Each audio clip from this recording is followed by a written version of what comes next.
ये जगह है, अगर फर्श अज़ा बिछाई जाती है, बिछाई जाने में अगर ताखीर हो जाती है, ज़हरा है कि अपने बालों से उस जमीन को साफ करती है और फर्श अज़ा बिछाती है। ये मुबारकाह मासूम में हम लोग आए हैं। कल की एक रात जिसे हम लोग ने चांद रात कहा, मिलता है कि वाकई एक मुख्तसर सा बयां करूं।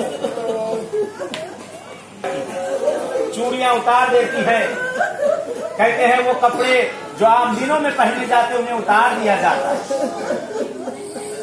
मुहर्रम की तैयारी पहले ही से शुरू हो जाती है।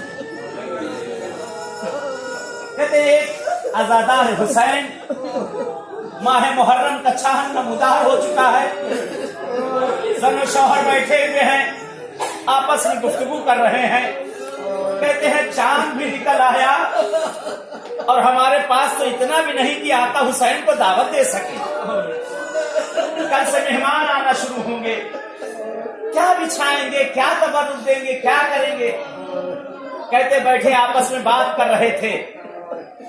जवान फर्जंद है किनारे बैठा हुआ है, बड़ी मन्नत मुनारों का एक बेटा बाबा के पास आता है। रानी बात कहते बाबा जान क्यों परेशान नजर आ रहे हैं। कहा बेटा तुमने तो सुना कल ज़हरा हमारे घर मेहमान होने वाली है, कल हुसैन हमारे घर मेहमान आने वाले हैं। ये मैंने लाल हर साल फर्श अज़ा हम बिछाते थे, मगर इस साल हमारी इतनी तमा नहीं कि हम फर्श अज़ा बिछा